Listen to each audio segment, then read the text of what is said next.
harus sabar menghadapi orang di Papua ini. Jangan kita yang hadapi orang Papua dengan kekerasan. Yang penting orangnya, jangan buat yang neko-neko. Jangan karena gagal tuh ya udah mulai siram tipis-tipis dong. Di Kupang mulai itu Yance. Bapak paling hafal lagi mulai asap sih kita. Saya ingin mengonfirmasi dulu dari Bapak, di Pesta Demokrasi ini ada isu bahwa Bapak Matius Fakir ini akan maju sebagai gubernur Papua. Mungkin secara eksklusif kah di Cepos TV Bapak bisa mengonfirmasi soal itu kebenarannya? Halo Sobat Cepos dimanapun kalian berada, kembali di program Pemilu Grafi bersama saya Gratianus Silas, pemimpin redaksi Cepos Online. Kita akan membahas terkait dengan persiapan pemilu, dalam hal ini persiapan pemilihan kepala daerah di Provinsi Papua atau Pilkada Papua yang akan digelar pada November 2024 mendatang. Sejumlah persiapan telah dilakukan oleh pihak penyelenggara, dalam hal ini Komisi Pemilihan Umum, kemudian juga ada dari pihak pengawas, dalam hal ini Bawaslu atau Badan Pengawas Pemilu, maupun juga dari pihak keamanan dan pengamanan yaitu TNI dan Polri. Kita akan membahas lebih jauh terkait lebih khususnya pengamanan dan keamanan di pemilu 2024 nanti. Dalam hal ini Pilkada Papua yang akan diselenggarakan di 9 kabupaten kota di Provinsi Papua. Jadi kita akan membahas itu lebih jauh. Untuk itu telah hadir bersama kita di studio Cepos TV, Kantor Cendrawasih Pos, Gedung Graha Pena, Kapolda Papua, Irjen Pol Matius Fakir. Bapak selamat pagi. Selamat pagi. Selamat pagi Bapak, kabar bagaimana? Bapak fresh sekali. Ya, puji Tuhan, alhamdulillah sangat baik. Sangat baik ya. Sehat-sehat ya Bapak? Sehat terus. Sehat terus, harus sehat terus ya. Agenda semangat panjang ke depan jadi. Jadi kesibukan apa belakangan nih Bapak? Karena kemarin Wapres baru datang juga ya Bapak, sempat kawal juga. Pertama memang karena ada kunjungan VVIP Bapak Wapres yang ke Tanah Papua di wilayah Papua Selatan. Kami haruskan mendampingi beliau di Merauke selama kurang lebih 2 hari. Dan kemudian lanjut ke Wamena. Nah, saya tidak ikut ke Wamena. Saya kembali ke Jayapura dan Wakapolda saya suruh ke Wamena untuk menjemput beliau. Siap Bapak. Jadi di kita punya talk show kali ini kita akan membahas terkait dengan tadi yang telah saya sampaikan, yaitu Pilkada Papua November nanti. Jadi persiapan-persiapan, tapi sebelum kita mulai ini saya perlu ada apresiasi untuk TNI Polri, khususnya Polri sendiri, Polda Papua yang dipimpin oleh Bapak, karena Pileg dan Pilpres kemarin telah berhasil jalan dengan aman dan lancar, dan itu tidak lepas juga dari peran Polri untuk mengamankan daerah-daerah yang menyelenggarakan Pilpres maupun Pileg. Jadi selamat untuk Bapak yang telah berhasil mengamankan itu semua. Jadi kalau kita mulai terkait dengan kita punya talk show di Pilkada Papua ini, saya ingin tahu dulu belakangan situasi Papua untuk menjelang atau menyambut Pilkada November nanti seperti bagaimana Pak? Mungkin bisa jelaskan. Baik, terima kasih para pemirsa Sobat Cepos. Yang sangat saya hormati.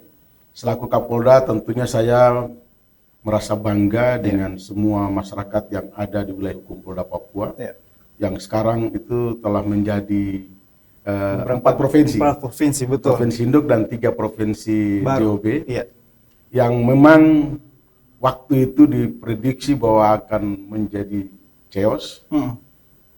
Namun karena masyarakat di Papua ini masyarakat yang betul-betul mencintai keamanan menjaga demokrasi itu untuk tidak berbawa menjadi benturan, sehingga kita bisa lalui semua proses yang kemarin, bahkan kita bisa menyatakan kepada Indonesia, kepada di Jakarta bahwa Papua sangat kondusif dan aman. Walaupun ada beberapa gejolak minor biasa, dan semua bisa melalui proses dengan baik. Dan kemarin saya dengar tinggal 2 kabupaten lagi yang akan selesai di MK. Mudah-mudahan ini semua bisa selesai sehingga DPR terpilih itu bisa nanti segera dilantik. Nah, sekali lagi saya berterima kasih kepada semua masyarakat yang ada di Papua. Kita jaga terus, bina kebersamaan, menjaga keamanan, supaya kita bisa menjadi sesuatu yang dapat dibanggakan oleh bangsa dan negara. Kalau untuk situasi Bapak belakangan, untuk Pilkada nanti? Ya, untuk Pilkada kan kami tentunya akan berkaca dari proses Pileg dan Pilpres. Nah, ini menjadi suatu bahan untuk kita evaluasi bersama, dengan melihat kejadian-kejadian menonjol yang memungkinkan nanti akan menjadi gesekan di Pilkada, sehingga kami akan telah mengundang beberapa Kapolres melalui Vikon, dan nanti saya akan undang ke Jayapura. Kita sama-sama merencanakan pengamanan untuk pemilu kepala daerah, sehingga nantinya pada saat hari-hari mulai dari proses yang sedang berjalan sampai dengan hari-hari bisa kita dalam kontrol kepolisian.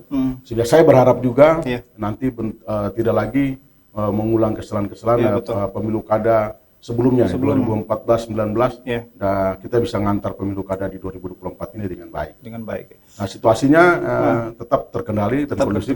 Ini suatu modal awal untuk kita mengawal pilkada dengan baik.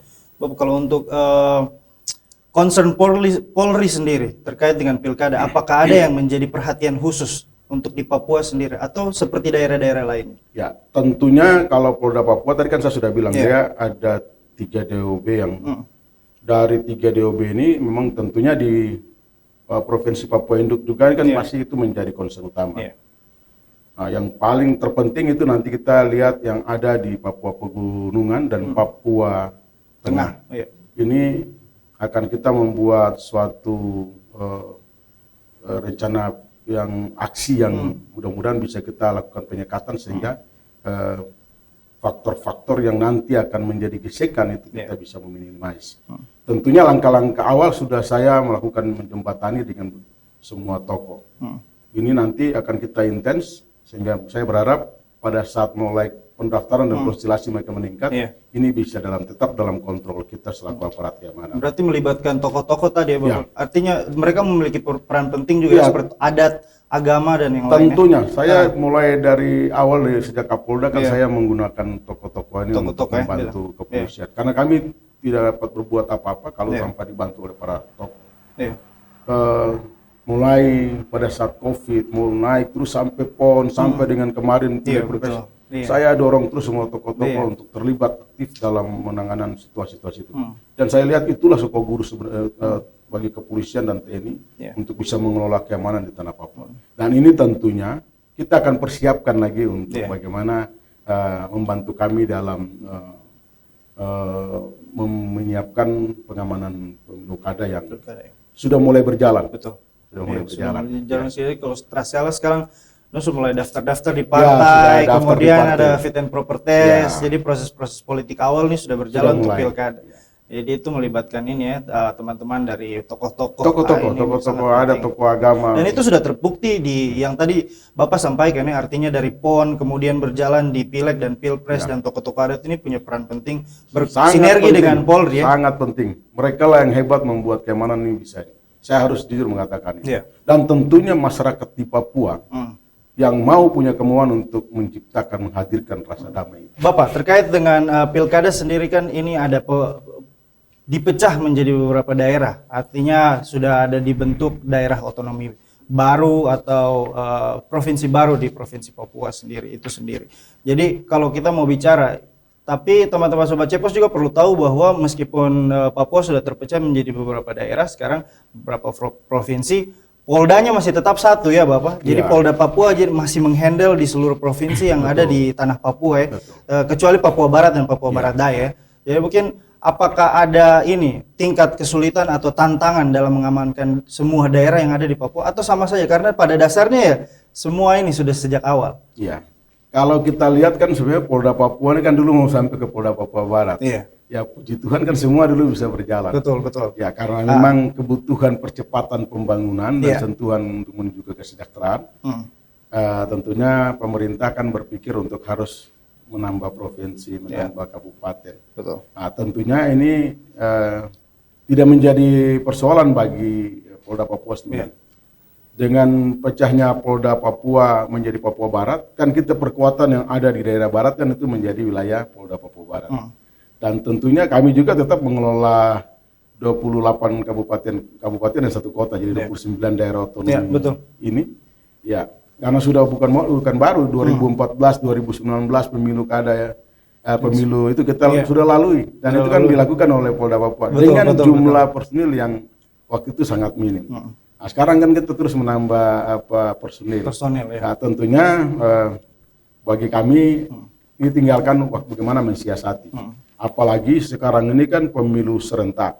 Jadi tentunya perkuatan yang ada di Polda Papua ini akan kami luncurkan semua dengan menggunakan metode yang kemarin kami pada Pilek-Pilpres untuk bagaimana bisa melakukan penanganan. Jadi bagi kami tidak ada masalah. Tidak ada masalah. Ya. Tinggal mengevaluasi saja hasil yang kemarin di Pilek dan Pilpres. Sebagai rujukan begitu rujukan untuk bagaimana memperbaiki pola pengamanan supaya betul-betul rasa aman itu bisa kita hadirkan. Kalau untuk personil sendiri, untuk personil nanti pas pilkada berapa banyak yang diturunkan? Karena tadi Bapak sebutkan bahwa ada peningkatan dari sebelum-sebelumnya. Kalau untuk personil sendiri, apakah penambahan jumlah personil itu dibutuhkan untuk mengcover pilkada di seluruh Papua atau jumlah yang minimalis tapi kemudian melibatkan tadi tokoh-tokoh adat, agama, masyarakat maupun tokoh perempuan dalam mengawal pemilu atau pilkada itu sendiri untuk berjalan? Ya tentunya Pileg, Pilpres dan Pilkada ini kan Polri itu bagian di dalamnya. Dan Polri kan tidak sendiri. Kami tentunya selalu bergandengan tangan meminta bantuan dari teman-teman TNI untuk membackup Polda Papua. Polda Papua sendiri itu telah mempersiapkan 9.307 personil itu untuk melakukan pengamanan. Yang terdiri dari kita ada 2.893 nih personil Polda Papua yang nanti kita turunkan ke semua Polres jajaran yang ada di 28 kota ini kita distribusikan. Ini untuk membackup personil Polres di 28 kabupaten dan 1 kota ini itu sekitar 6.414 personil. Nah, tentunya dengan 9.000 ini hasil evaluasi kemarin maupun sebelum Pileg Pilpres kan kami meminta backup perkuatan dari Mabes Polri. Ini Brimob Nusantara. Dari Brimob Papua 2 kita minta untuk membantu Polda Papua untuk menggunakan penyekatan. Kita akan mendekatkan pendekatan perkuatan Brimob ini ke beberapa tempat seperti yang di Provinsi Papua Pegunungan, Provinsi Papua Tengah. Ini kan yang gampang sekali nanti untuk terjadi konstelasi meningkat. Betul. Tentunya saya mengedepankan dulu ini personil Brimob Polda Papua. Karena ini personil Brimob Polda Papua yang cukup besar. Mereka yang kami minta nanti include di Polres, yang Brimob Nusantara ini sekitar 700-an nanti kami minta ini untuk memperkuat Polres. Apabila itu terjadi konstelasi, mereka lah backup terdekat untuk menangani, membantu Polres dalam penanganan pilkada besok. Nanti. Jadi kalau ditambah dengan personil Polda Papua ini kita sudah hampir 10.000-an. 10.000 ya kita. Apakah nanti ada penambahan atau sudah di situ saya dari 700 ini? Tentunya apabila eskalasi meningkat, ya tentunya kami akan minta bantuan terdekat kan teman-teman TNI. Karena pasti pergerakan dari teman-teman TNI juga kan ada di semua kabupaten kota. Betul. Nah ini untuk sementara. Tentunya aparat kepolisian dari Polda Papua dan Polres ini, saya berharap mereka lah garda terdepan. Untuk bagaimana bisa berkomunikasi langsung dengan masyarakat di daerahnya, daripada pasukan-pasukan yang kita datang untuk membackup Polda Papua. Yang pertama memang karena mereka kan sudah paling familiar dengan semua masyarakat. Ini filter terbaik. Di sisi lain juga saya minta Brimob yang datang ke Papua ini, Brimob yang sudah sering penugasan di Papua. Sehingga mereka juga mengetahui karakter secara budaya. personal ya, Bapak. Nah, saya tidak mau nanti pesta demokrasi ini berujung pada protes pada kepolisian karena langkah tindak masyarakat anggota kita yang tidak memahami kultur. Nah ini yang saya mulai menyiapkan dari sekarang. Kira-kira itu. Bapak, kalau untuk pemetaan daerah konflik sendiri, biasanya kan Polri mengupdate itu jelang penyelenggaraan, maksud saya jelang pemilu itu sendiri. Nah, untuk Papua sendiri seperti bagaimana pemetaan daerah-daerah rawan ini? Ya, kalau kita di Polda Papua kan ada menggelar operasi kepolisian terpusat, yaitu dengan sandi operasi Damai Kartens. Tentunya dengan operasi ini saya kan sudah meminta ada beberapa daerah tertentu, kabupaten tertentu ya, kalau yang harus media lakukan pengawasan khusus oleh Satgas yang dibentuk Mas Bur ini. Seperti yang ada di Duga, di Puncak Jaya, di Yaukimo, di Pegunungan Bintang. Nah ini itu menjadi termasuk di Intan Jaya. Yeah. Ini menjadi intens dari Polda Papua dan Mabes Polri untuk melakukan pengawasan terhadap eskalasi yang meningkat dampak daripada gangguan-gangguan yang sering terulang, itu gangguan bersenjata. Di sisi lain kan ada gangguan-gangguan tradisional yang sering terjadi, seperti perang suku. Betul. Nah ini kan ada beberapa wilayah seperti yang terjadi di Puncak Jaya, Lani Jaya, Wamena, Tolikara. Itu juga menjadi concern, termasuk yang ada di daerah Dogiai, Deyai, Pania, itu menjadi concern dari Polda Papua. Tentunya ini juga kami akan membackup perkuatan Brimob Polda Papua di beberapa titik ini. Nah, di sisi lain, memang macam di selatan, itu kan ada perkuatan Brimob saya juga di sana, betul. Batalion D. Itu saya minta nanti untuk mengawasi daerah selatan. Dia membackup 4 kabupaten itu. Yang ada di Nabire kan ada Batalion C. Itu dia membackup mulai dari Paniai sampai dengan di Nabire, di Serui, di Biak. Jadi ini kita sudah jebar perkuatan Brimob Polda Papua. Ini nanti mereka yang membantu Polres-Polres untuk bagaimana mensiasati situasi keamanan. Saya memang sangat berharap menekankan kepada Polres kita menggunakan dulu perkuatan dari kita. Kalau nanti sudah tidak ada, baru perkuatan Brimob dari yang saya datangkan 700 ini akan kita geser. Karena ini juga saya bikin dalam 4 rayonisasi. Dalam 6 rayonisasi. Ada rayon 1, rayon 2 itu di setiap kabupaten kota begitu kan? Ya, kita bikin rayonisasi untuk memperpendek kontrol. Kontrol ya. Okay. Nah, pada rayon ini juga kan saya membentuk itu satgas khusus, satgas subsatgas. Yang macam di selatan saya tunjuk LO menjadi satgas di sana, subsatgas. Di Wamena ada subsatgas LO-nya, di Nabire ada subsatgas, ada LO-nya. Ya, saya membantu memperpendek tentang pengendali sampai ke sana. Jadi para LO yang berkoordinasi. Di sisi lain saya juga mengirim nanti para PJU saya untuk turun sampai di semua Polres. Untuk melakukan perbantuan, berarti intens sekali ya. Artinya pengawasan itu sampai di tingkat bawah, lapisan terbawah ya. Jadi saya minta mereka bisa mengambil langkah-langkah cepat membantu Kapolda untuk melihat situasi apabila ada eskalasi berkembang. Karena laporan itulah yang saya pakai untuk bagaimana untuk mengirim perbantuan yang nanti kami minta 700 Brimob dari datang yang saya sudah sebar nanti di 4 daerah otonomi. Di Induk, di Tengah, di Pegunungan, dan di Selatan. Sehingga perkuatan mereka ini atas perintah dari saya. Kalau eskalasi memang itu membutuhkan perbantuan. Kalau kita bicara soal eskalasi sendiri, kalau untuk pilkada sendiri kan bisa datang dari berbagai aspek. Seperti misalkan kalau saya boleh berkata bahwa itu datang dari paslon itu sendiri. Atau mungkin kalau misalkan cuma 2 calon, itu bisa terjadi gesekan di masyarakat antar pendukung. Tapi kemudian apakah ada potensi-potensi konflik yang datang dari eksternal begitu? Misalkan kita bicara soal OPM atau KKB, apakah itu juga bisa menjadi suatu concern bagi Polri untuk mengamankan pemilu itu sendiri? Ya, tentunya tadi saya sudah menyampaikan pemetaan tentang gangguan kriminal bersenjata tadi. Ini kan ada concern yang kita siapkan Satgas Damai Kartens yang membantu Polda Papua karena untuk bagaimana menjaga keamanan di tanah Papua. Mereka ini yang sudah bekerja 1 tahun terus menerus. Saya berharap itu bisa menjadi sandaran bagi Polres jajaran yang daerahnya rawan untuk bagaimana bisa menjaga kedamaian ketentraman dalam pada saat pelaksanaan pemilu kada nanti. Di sisi lain tentunya saya sudah mulai mengambil langkah-langkah untuk melakukan pendekatan kepada semua tokoh-tokoh.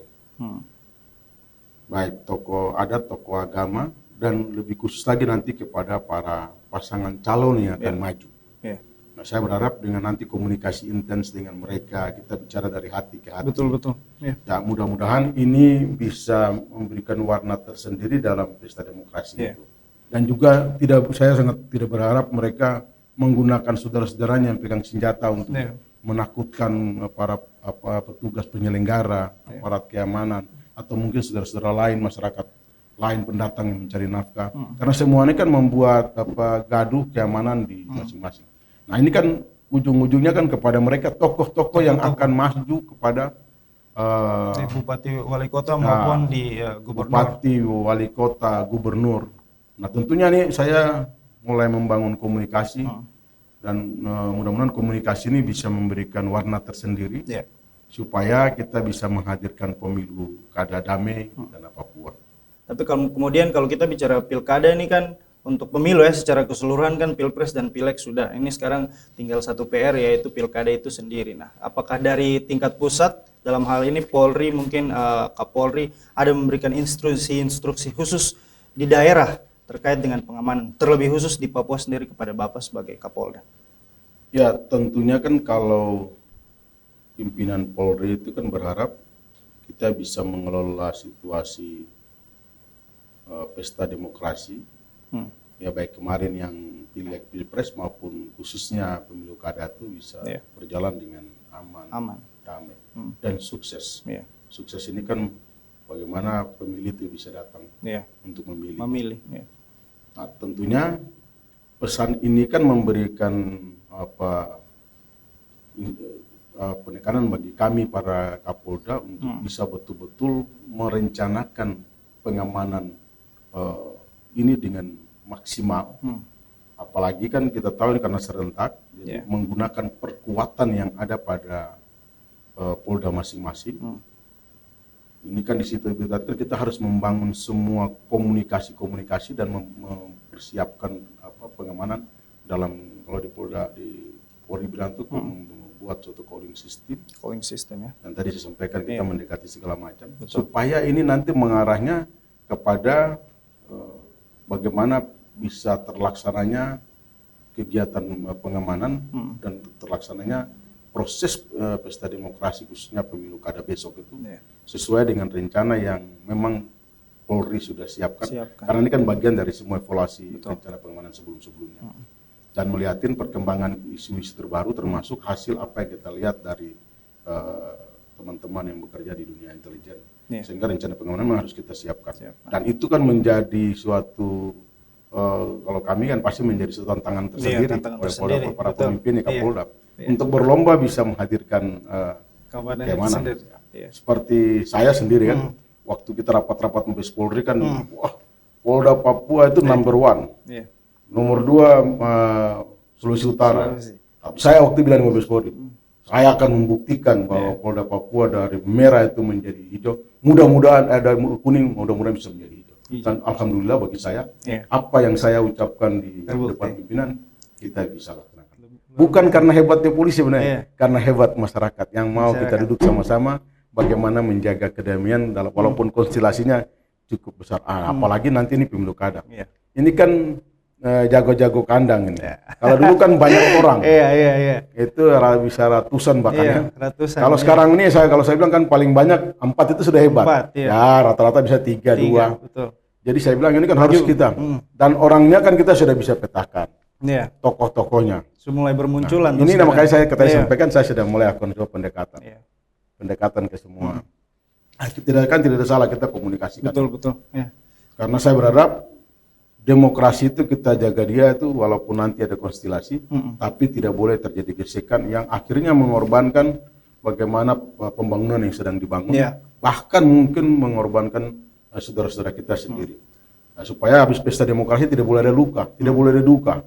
Kita happy, kita sama-sama lagi dorong percepatan pembangunan sehingga bisa tumbuh Papua baru yang lebih hebat. Papua yang mandiri di semua tanah Papua. Jadi supaya bisa menghasilkan pemimpin yang amanah, kita juga bisa menjadi orang hebat di tanah yang kita hargai. Papua untuk satu tanah untuk semua tanah Papua dan semua tanah Papua untuk Papua yang telah terbentuk. Jadi kalau kita bicara untuk pengamanan pilkada sendiri berarti itu lebih ke langkah-langkah antisipatif ya. Artinya kalau kita mengingat karena sejauh ini kan pasti kalau misalkan ada konflik baru di situ ada upaya untuk meredam konflik itu sendiri. Tapi kalau kita bicara soal yang tadi seperti Bapak sudah panjang lebar, itu berarti lebih kepada pengamanan antisipatif begitu, mencegah sebelum barang itu terjadi. Kita sedang lakukan pekerjaan itu. Tadi kan calling system. Dari awal kalau kita sudah lakukan, saya datang ke semua tokoh. Dan itu sudah terbukti. Termasuk yang akan bertanding. Nah itu kan mudah-mudahan gitu bisa dia rem, mau aduh kita ada mati begini, kita malu kalau begini. Kita tidak perlu ribut-ribut. Karena saya meyakini Tuhan Allah SWT sudah tahu siapa nanti menjadi bupati di tiap kabupaten, siapa menjadi pemimpin. Bapak sudah punya vision Jadi kita nggak perlu takut, yang penting mempersiapkan diri. Tidak usah menghasut untuk berkelahi. Kita semua kan sama-sama anak negeri di daerah itu, jaga kebersamaan, jaga kekerabatan yang ada. Jangan karena pesta demokrasi ini membuat duka-duka di antara sesama keluarga. Bilang kawan jadi lawan, lawan jadi kawan lah. Itu dicegah supaya jangan terjadi, semua adalah kawan. Saya bukan kawan, kalau hitungnya nanti maju ini ada hubungan-hubungan keluarga. Semua keluarga, ada orangnya. Ya orang Papua ini kan kalau ditarik-tarik lurus kan pasti kita ini sedikit, jadi pasti sedikit. Boleh, siap. Kita banyak bicara soal pilkada, bahkan sampai tegang, pengamanan dan lain sebagainya. Tadi Bapak sudah jelaskan panjang lebar, tapi saya ingin tahu dulu, saya ingin mengulik lebih personal dari seorang Matius Fakiri ini sendiri. Bertugas di Papua, kemudian banyak pengalaman yang telah dilalui, pengamanan PON kemarin, dan isu-isu besar lainnya di Provinsi Papua sendiri. Saya ingin Bapak cerita dulu terkait dengan pengalaman Bapak sebagai Kapolda Papua atau Kepala Kepolisian di Provinsi Papua ini sendiri. Dari Provinsi Papua ini masih satu, sampai Provinsi Papua ini sudah terbagi menjadi beberapa daerah. Ada selatan, ada tengah, ada gunung, dan Papua Induk itu sendiri. Nah, kamu ingin Bapak cerita dulu soal Bapak pengalaman selama menjadi Kapolda. Ya, pertama saya ini kan besar di daerah pedalaman, nggak pernah besar di daerah perkotaan. Dari kecil ini kan ikut orang tua, mulai dari Papua Barat di Manokwari Selatan sana di Kansiki, ikut ke Manokwari, pindah ke Bovendigul di Mindiptana, KKP, Merauke, Wamena. Baru terakhir kan kita banyak melihatin bagaimana hidup di tengah-tengah masyarakat. Itu pertama penting. Orang tua saya polisi dan saya lihat bagaimana dia dicintai masyarakat. Ya, tumpuannya kan sederhana, yaitu para pemuka adat itu, tokoh-tokoh masyarakat, masyarakat itu sendiri, termasuk para pemuka agama. Yang berikut kan berkomunikasi. Komunikasi, betul, sangat penting itu. Semua ini karena kita lihat karena ikut orang tua, itu menjadi suatu bagaimana untuk membuat saya menjadi seorang pemimpin di tanah Papua, Kapolda, yang mulai dalam menjabat itu ya membangun apa yang pernah saya lihat dan rasakan. Karakter itu terbangun dari situ. Karena ya memang sejak kecil kita sudah lihat. Sehingga saya jadi bukan karakter yang dibuat-buat, tapi memang terbentuk dari lingkungan, dari komunikasi, dari melihat bagaimana Bapak punya orang tua itu dicintai oleh masyarakat. Betul. Saya tumbuh ini kan juga besar waktu di Wamena kan dari Onai ke Onai bersama teman-teman. Jadi ya membangun kebersamaan yang ini itu yang selalu saya kedepankan. Saya mau mendengar apa yang disampaikan oleh saudara-saudara saya, orang apa saja yang berikut, termasuk anak buah saya mau mendengar. Terus mendekatkan mereka, mendorong mereka sesuai mereka punya tanggung jawabnya. Kalau tanggung jawab agama ya para hamba Tuhan, mau pastor, mau pendeta, mau itu dari Hindu, biarlah mereka bekerja di ranahnya. Kan tidak boleh kita mengambil ranah yang bukan punya kita. Iya, betul. Semua sudah terbagi. Tokoh masyarakat biarlah mereka menyampaikan.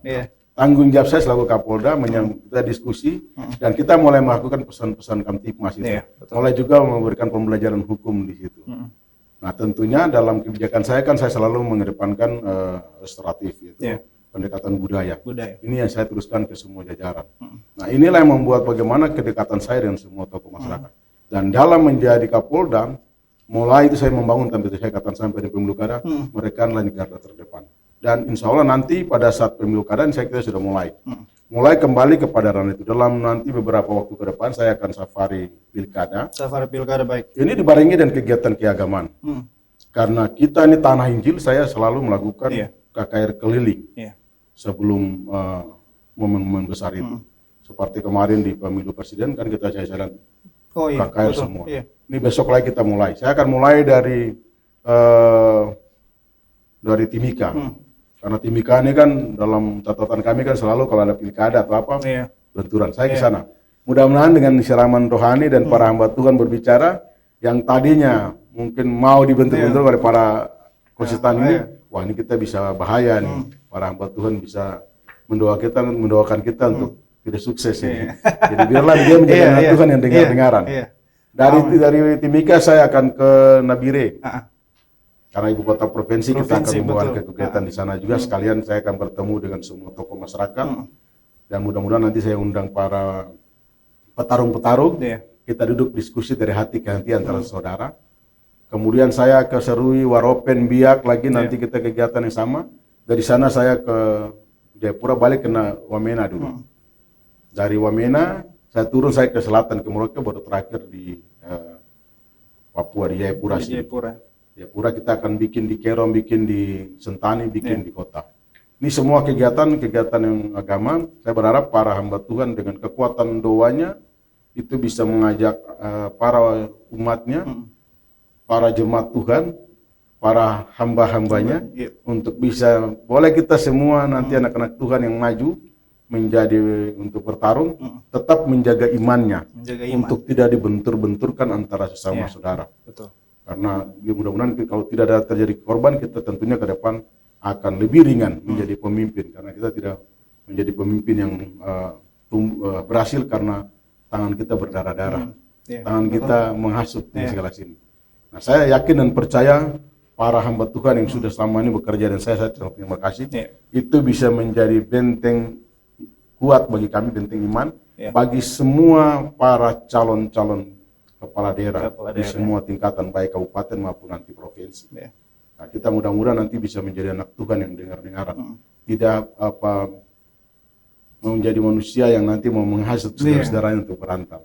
Saya sekali lagi saya sangat meyakini, karena sejak saya menjadi Kapolda, proses ini saya lakukan, dan semua itu adalah karena keberhasilan para hamba Tuhan, para tokoh masyarakat, dengan adanya campur tangan Tuhan. Proses yang selama ini orang berpikir nanti akan menjadi berbahaya, berhadapan-hadapan, ya alhamdulillah semua bisa kita lalui. Dan mudah-mudahan sekali lagi dalam pemilu besok ini bisa sukses dengan baik ya. Amin. Sukses untuk kita bersama orang-orang di tanah Papua. Boleh lah, nanti ajak teman-teman Cepos untuk kawal Bapak safari pilkada di daerah. Boleh, silakan nanti Cepos kalau mau ikut, nanti saya akan sampaikan. Karena ini sudah program kita, program rutin yang selalu lakukan pada saat acara-acara besar, momen-momen besar. Tentunya kalau Cepos mau hadir, kita akan bawa. Saya menarik mendengar Bapak punya cerita tadi terkait dengan pendekatan budaya sebagai kepala Polri di tingkat daerah itu sendiri. Bapak menyampaikan, tapi saya ingin tahu dulu sebagai Kapolda nih, dalam perjalanan sebagai Kapolda Papua sendiri, apakah Bapak pernah menemui tantangan-tantangan dalam memimpin di daerah itu sendiri? Artinya dengan situasi yang ada di daerah, dalam hal ini di Papua sendiri, apakah ada tantangan sebagai Kapolda itu sendiri? Kalau ada, itu seperti apa yang Bapak alami? Kalau yang saya lihat selama saya Kapolda, pertama yang tantangan membuat saya harus berpikir cukup hampir pusing lah ya. Yaitu pada saat awal saya akan menjadi Kapolda.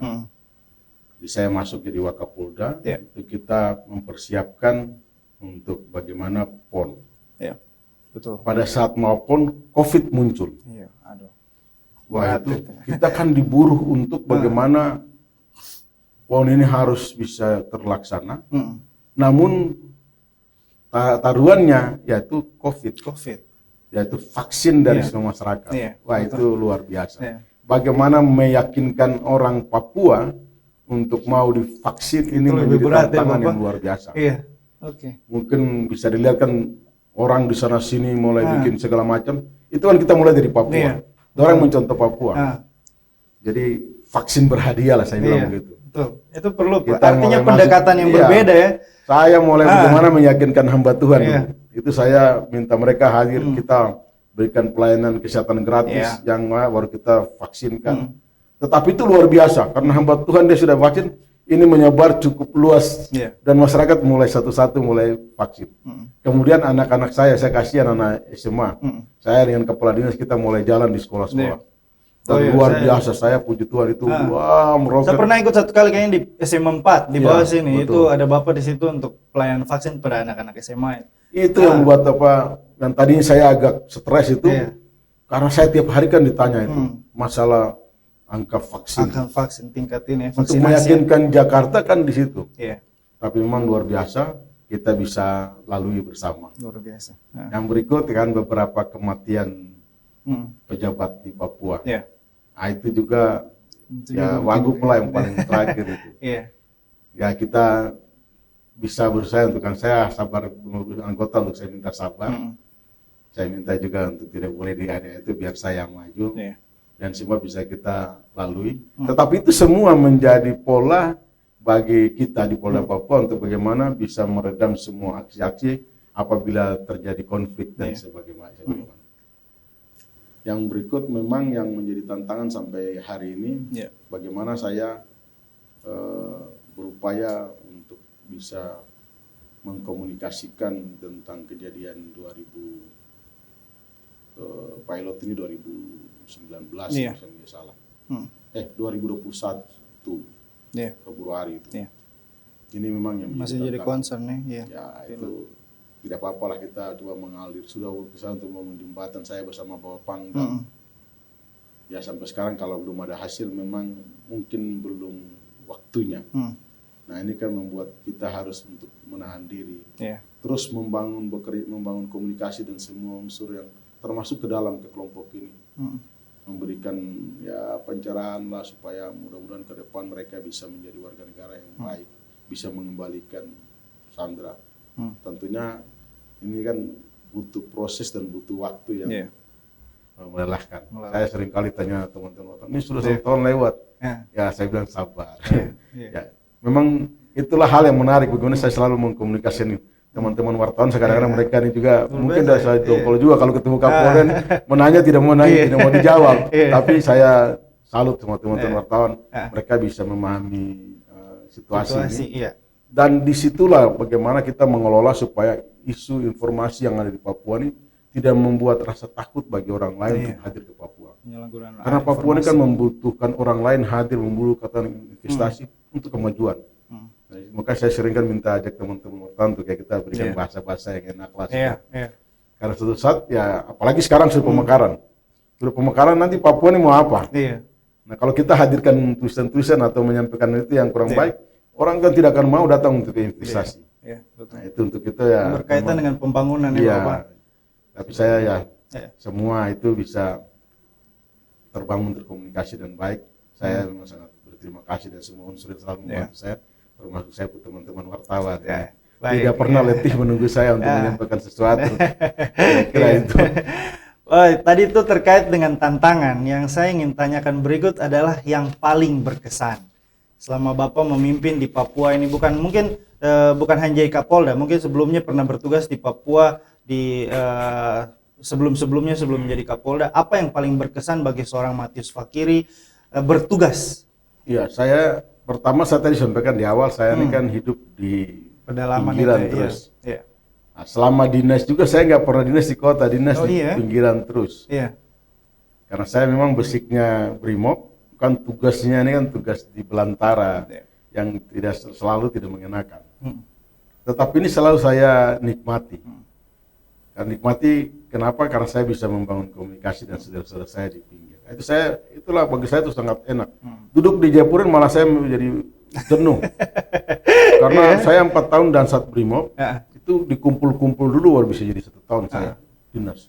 Karena selebihnya saya dari gunung dan lembah. Tadi sampaikan ada persoalan di sana saya hadir 2 minggu, sebulan, ada 5 bulan, dan terakhir yang di Timika itu 9 bulan. Ada perang suku saya datang saya komunikasi. Tapi itu jadi sesuatu yang enak bagi saya. Jadi bagi saya itulah yang mungkin membuat kesenangan saya itu muncul daripada saya yang hidup ya natural. Makanya kalau sering lihat saya bersama anak buah ada kejadian, kenapa saya harus di depan?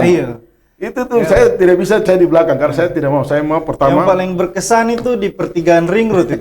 Saya kaget sekali Bapak ada di situ. Itu kebiasaan, karena kebiasaan saya mungkin kebiasaan buruk juga. Kadang-kadang anggota ini saya tegur juga karena mereka mungkin takut saya kena pukul atau apa. Berlebihan overnya, bahkan kadang-kadang kasarin. Saya malah marahin mereka, jangan. Tapi mungkin karena terbawa, karena tadi saya memang komandan lapangan. Jadi senang saya langsung berhadapan dengan anggota. Padahal saya memang kenapa saya harus di depan? Karena saya ingin pastikan bahwa kehadiran saya itu tidak menjadi benturan. Yang kedua, kalau ada anggota saya, mereka melakukan langkah-langkah tindakan kepolisian itu harus terukur sesuai dengan apa yang saya mau. Jadi kalau saya sudah ke depan tidak ribut lagi, ngapain kamu ini? Nah itu sebenarnya jadi hal-hal seperti itu yang membuat saya sebenarnya sangat terkesan. Kalau saya banyak di meja, waduh saya agak beda ya. Agak beda. Karena orang lapangan, memang udah bilang begitu. Kalau orang lapangan di balik meja agaknya agak berat. Jadi saya sangat menyenangi itu dan kemudian karena saya senang laut, ya saya anak-anak pantai. Anak-anak pantai. Jadi memang dari kecil kan suka molo di dari SMA gabungan tiba di belakang Polda itu. Polda, iya. Jadi memang kita di laut. Sampai ini sekarang kita selalu di laut. Kalau sudah jenuh ya saya bawa mancing. Itu yang berarti selalu mancing dan molo ya. Kalau teman-teman Sobat Cepos tahu molo itu bahasa kekiniannya adalah diving itu ya. Kalau tahu anak Papua pasti bilang molo saja. Molo sudah. Jadi kita ini kan anak-anak kedok dua, anak laut. Anak pantai. Anak pantai kita nggak ada urusan yang darat. Darat itu kalau tugas. Itu jadi saya kalau waktu mau sudah jenuh ya ke laut mancing. Mancing ya. Kalau mancing tidak ini bisa duduk sampai sore, jadi mancing sejam. Melatih kesabaran juga ya, hasil pancingan ya, terbaca dari karakter memang Bapak ini orang yang penyabar, melihat segala sesuatunya itu dengan pendekatan-pendekatan yang lebih humanis ya. Seperti begitu. Jadi berarti hobi-hobi ini mempengaruhi ke pekerjaan juga ya. Kita harus sabar menghadapi orang di Papua ini. Jangan kita yang hadapi orang Papua dengan kekerasan. Biarkanlah mereka ngomong dulu, kalau sudah ngomong baru kita bicara. Baru bicara ya. Baik. Ya, saya berharap nanti apa yang saya tampilkan di depan anggota Polri, anggota Polda Papua ini bisa terus menjadi budaya, membumi, sehingga mereka bisa nanti lahir menjadi pelayanan kepolisian yang betul-betul bisa mengena di hati masyarakat. Kalau masyarakat sudah mencintai polisi, saya yakin dan percaya ke depan aman-aman. Orang bisa jalan kemana menikmati semua. Karena ini sedang merupakan sebuah proses untuk menuju Papua yang lebih baik. Proses menuju Papua yang lebih baik. Kita banyak berbicara terkait dengan personal dari Bapak Matius Fakiri atau Jenderal Matius Fakiri ini sendiri, dan berikutnya ya, saya tahu ini Bapak punya banyak program juga sebagai Kapolda. Salah satunya itu perekrutan casis atau anggota-anggota Polri muda ini untuk menjadi anggota Polri. Bapak bisa menjelaskan sedikit terkait dengan program-program yang boleh saya kata pemberdayaan masyarakat, khususnya anak-anak muda ini? Iya. Memang ini kan berawal dari sebenarnya saya waktu datang di tanah Papua ini menjadi Kasiop Brimob, kemudian jadi Danion di 2002. Pada saat itu saya di Brimob itu, kalau Brimob ini kan dia ada waktu itu hampir 2000-an lebih, 2700-an. Kami anak Papua di situ cuma bisa dihitung. Hitung jari. Kasiop, Danion, ya mungkin satu peleton lah. Satu peleton, yang lain itu semua hampir. Baik. Ya. Nah, ini bagaimana supaya bisa ada warna kulit ini masuk di Brimob. Karena Brimob ini kan selalu dia tampil dalam kekerasan itu, baik dalam menghadapi unjuk rasa maupun nanti kekerasan lain yang menggunakan senjata api. Saya meyakini kalau anak-anak Papua dia tidak akan gegabah bertindak melebihi apa yang dia rasakan. Yang main hantam, main pukul, kan tindakan itu kan malah itu membuat menyakiti. Sehingga pada saat itu saya berusaha untuk membuat rekrutmen Bintara, Bintara dan Tamtama Brimob. Saya mulai coba-coba mengasah itu, dan pada situ saya tinggal pergi, pindah pergi sekolah, pindah ke Polresta, pindah pergi sekolah, balik ke Polres Kaimana. Terus masuk di Polo Air, masuk di OP, terus masuk di Wakasat Brimob, pindah ke Polres Sentani, perjalanan panjang, panjang ke Banjarmasin, balik jadi Dansat Brimob. Apa yang saya pikirkan waktu itu, saya coba untuk menyampaikan ke Kapolda untuk rekrutmen anggota Brimob. Saya buat program bekerjasama dan saya punya adik-adik dari Pemda, tapi waktu itu belum berhasil. Tapi tidak menyerah. Tidak menyerah. Konsep yang pernah saya mikir ini saya coba tahan dan simpan. Kebetulan waktu itu kita di 2026 itu kan ada program Bintara Otsus. Nah itu kan kita rekrut anak-anak banyak Papua. Betul. Itu banyak anak-anak Brimob yang masuk di Papua, tapi sudah kita. Itu akhirnya setelah saya jadi masuk lagi, banyak yang sudah dipecat. Ini sangat disayangkan. Ya tinggal 40%. Karena Bintara Otsus waktu itu yang 2026. Konsep Brimob sama Bintara Otsus ini saya coba pakai untuk merancang lagi Bintara Noken. Itu pada saat saya Wakapolda Papua Barat. Mungkin sebentar karena belum sudah mulai rekrut, saya pindah ke Papua. Jadi Wakapolda saya cuma 5 bulan kalau nggak salah. Saya pindah ke Papua. Saya gulir gitu, jadi akarnya yang di Papua Barat itu 100, di kita ini 200 sekian, 300. Itulah Noken pertama kita kirim.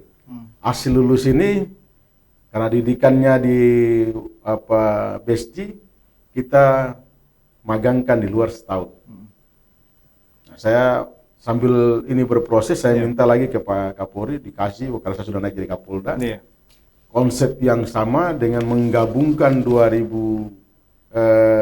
Noken 2006, Noken pertama 2021 dan 2020 dan 2021. Ini dua ini yang kita coba elaborasi untuk bagaimana mendidik 2000 itu. Dan disetujui oleh Bapak Kapolri saya waktu itu, beliau pas baru naik, beliau merespon positif. Saya berterima kasih untuk Pak Kapolri, Pak Listio Sigit. Beliau menyetujui. Nah, saya diminta karena ini, saya berharap kan semua aturan Pak Grid itu kami yang atur Polda Papua, dan saya luar biasa Pak Kapolri, saya salut, punya hati dan cinta untuk orang Papua. Diturunkan semua, terserah bagaimana Kapolda mengatur. Karena memang dalam rekrutmen ini saya sampaikan ke Bapak Kapolri, ini kan pola bagaimana pendekatan tadi yang saya sampaikan. Bagaimana saya mendekatkan tokoh-tokoh masyarakat. Saya mau juga warna ini menjadi perekrutan sumber daya Polri bisa menjadi acuan bagi instansi lain. Nah, kita mengambil anak-anak dari kampung masing-masing, dari kabupaten. Saya bilang kabupaten itu kampung biasa, kampung masing-masing. Saya mau mereka menjadi anggota polisi. Nanti mereka kembali lagi di sana berdinas. Jadi pendekatan yang seperti tadi Bapak sampaikan, artinya dari perjalanan hidup. Perjalanan hidup itu saya ambil tokoh-tokoh masyarakat punya anak, ada kepala suku, Ondo Afil, pendeta, nanti para bupati, DPR. Karena saya yakin ini kan solusi terbaik untuk bagaimana pertama membangun kesejahteraan masyarakat. Kalau anak kita ini tidak nganggur kan enak. Dia jadi polisi, dia juga nanti bisa menjelaskan masalah hukum kepada saudaranya. Dia juga kalau nanti berdinas, karena orang Papua ini malu hatinya besar, mau bikin kacau, mau bikin diri inti. Paling tahu sekali. Saya punya anak dia yang berdiri lagi situ deh. Akhirnya mungkin urungkan niatnya untuk berbuat yang melanggar hukum. Nah, dengan pola itu saya coba kita mendekatkan diri dan disetujui Pak Kapolri. Kita didiklah 2000 per Bintara itu di luar. Ada kalau saya nggak salah 9 SPN di luar Papua.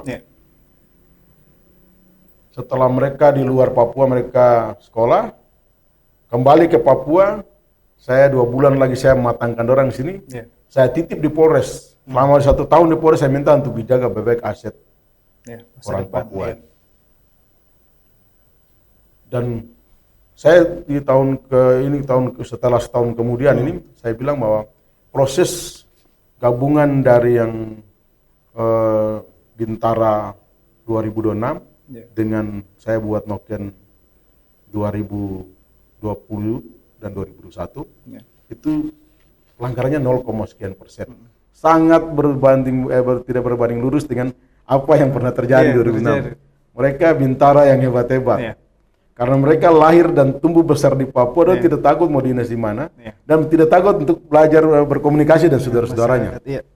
Karena dialeknya bukan bahasanya, dialek saja sudah tahu. Mau bicara begini, itu kawan SMA atau kawan SMP. Itu kan membangun komunikasi yang intens dan enak bagi masyarakat. Belum lagi kalau di gunung yang dia bisa berbahasa ibu. Saya kasih contoh macam yang ada di Intan Jaya. Itu ada 3 anak Intan Jaya yang keluarga besar dengan mereka yang pegang senjata. Jadi kenapa Intan Jaya itu mulai berkurang dadakan? Karena memang ponakannya mulai berkurang ponakannya yang bicara dan orang. Untuk apa saya mau repot? Dan itu lebih efektif. Yang pertama, kita aparat kepolisian juga tidak membangun kekerasan dengan masyarakat. Dan saya berharap mereka polisi juga tidak membuat pertumpahan darah. Biarlah anak-anak ini nanti membangun komunikasi dan keluarga besarnya. Termasuk yang berseberangan. Kalau anak Papua itu bisa seperti itu, ke depan saya sangat yakin. Pertama karena dia sudah bisa membantu keluarganya membangun kesejahteraan di daerah terpencil.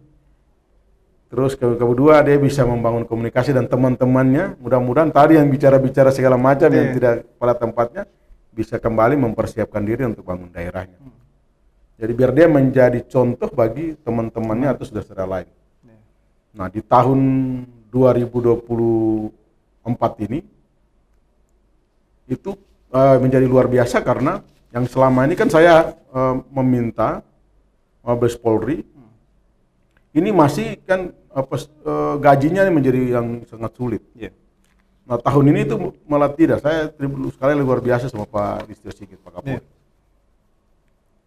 Rekrutmen 2000 yang dikasih oleh beliau ini sudah terprogram di Mabes Polri. Jadi nanti apabila mereka dinas itu sudah ada anggaran gajinya. Mereka masuk sekolah itu sudah dibiayai oleh negara.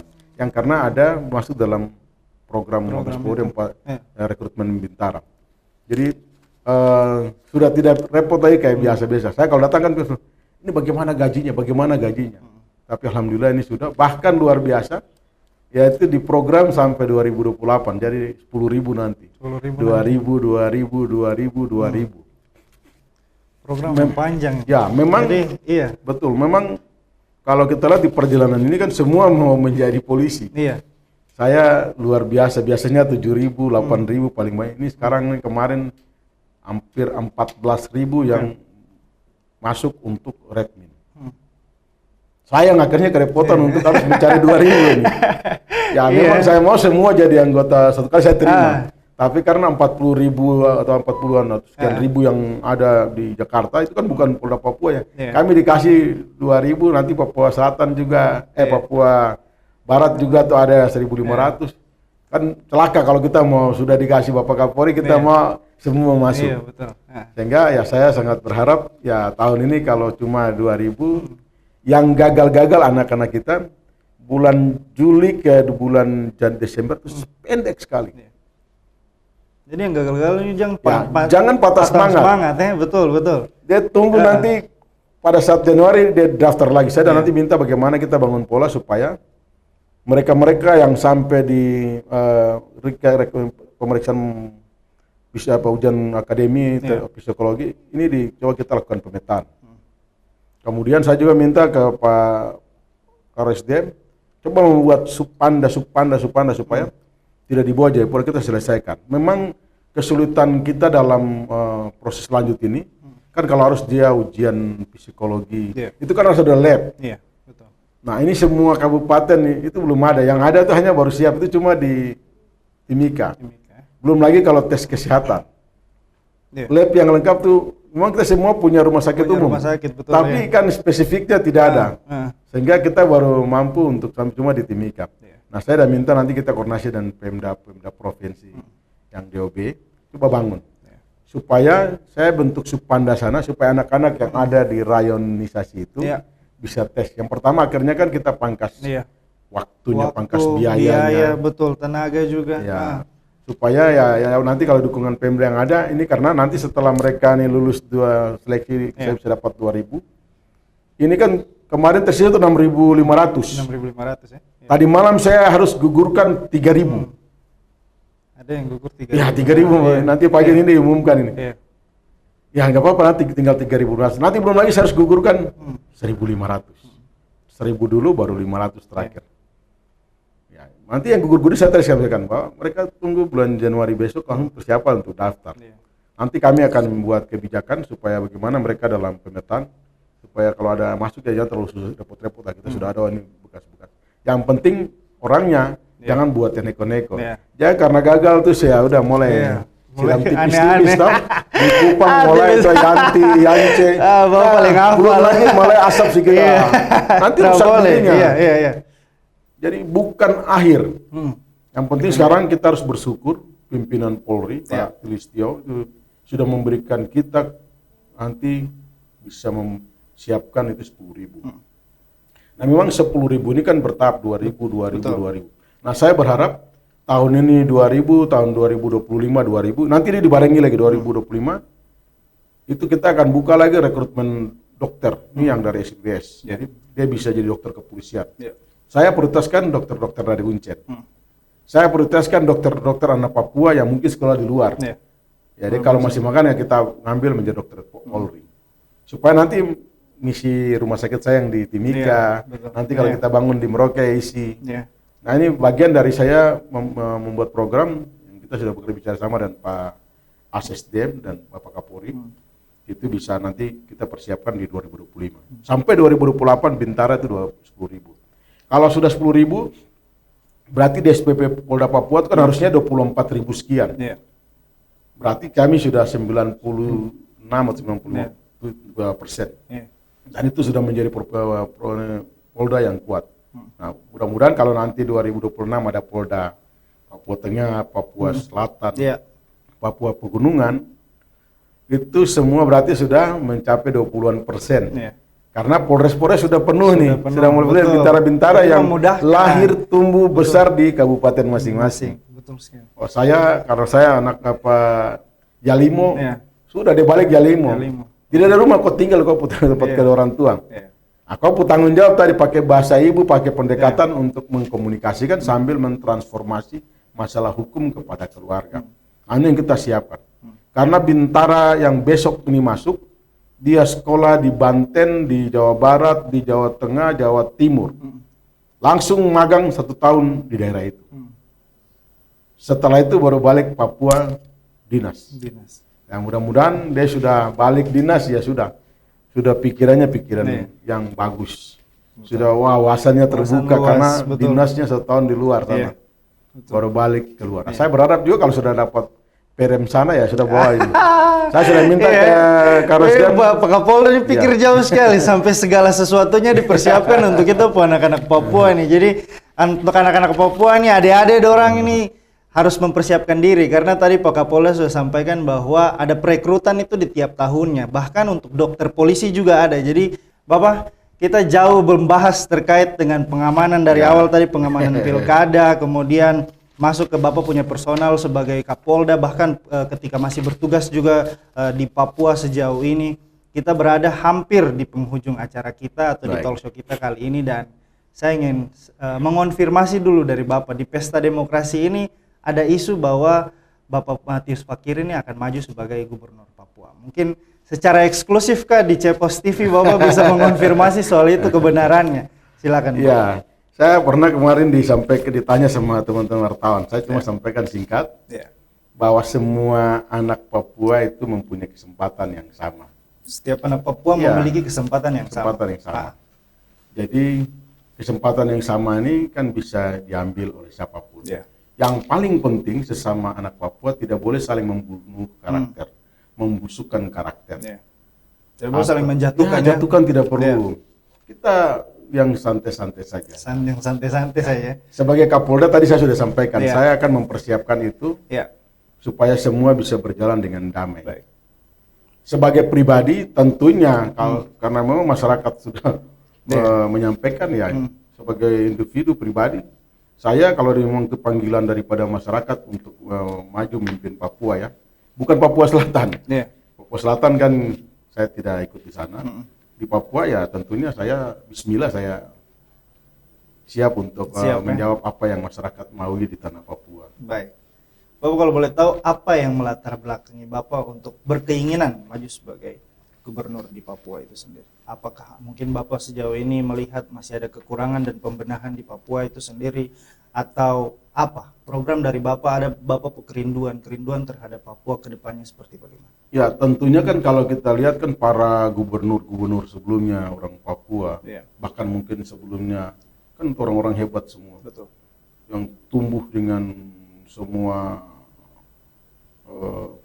pemikiran hebat. Mereka memang kita harus hormati. Saya sudah ketemu dengan beberapa tokoh itu. Saya lihat pikiran cerdas. Termasuk terakhir bagaimana Pak Almarhum. Kita berteman baik. Nah, bagi saya ini kan tantangan menarik kalau memang Tuhan menghendaki karena dimulai oleh masyarakat, ini akan bagaimana saya mengambil itu untuk bagaimana mengeksekusinya. Kita tidak usah terlalu banyak berteori. Oke, baik. Karena saya orang yang praktis. Betul. Dan orang lapangan orang juga. lapangan, iya. Kita jangan terlalu banyak berteori. Kita lakukan apa yang memang harus dilakukan. Apa yang sudah didorong oleh para pemimpin kita dulu yang hebat-hebat, itu bukan hal yang tabu. Kita harus hormat dan salut menghargai mereka. Kita harus mencumbiling kebijakan-kebijakan mereka. Kita tidak perlu merubah-rubah. Kalau itu memang itu bagus, kita teruskan. Yang belum kita sempurnakan. Supaya betul-betul masyarakat di Papua bisa merasakan bahwa kesejahteraan itu hadir. Dia tidak lagi berteriak walaupun nanti di pinggiran kota Jayapura. Dia bisa merasakan betul-betul kehadiran pemerintah, sentuhan itu. Dan betul-betul bisa merasakan manfaat daripada apa yang pemerintah pusat buat untuk tanah Papua. Saya bicara tanah Papua karena kan kita tidak boleh mengkotak-kotakan. Tidak boleh mengkotak-kotakan. Papua ini tidak boleh dikotak-kotakan. Ya, satu Papua. Satu Papua. Papua untuk Indonesia. Jadi Papua ini untuk menjadi rumah besar kita bersama. Betul. Jadi sekali lagi tidak boleh kotak-kotakan. Jadi biar provinsi tak bagi-bagi. Kita nih satu tanah Papua. Satu tanah Papua dan satu tanah Papua ini untuk seluruh Papua. Jangan mengusir-usir. Iya. Itu usir-usir tidak boleh. Agama sudah masuk di tanah Papua. Ya, betul sekali. Jadi tidak boleh saling mengusir. Oke.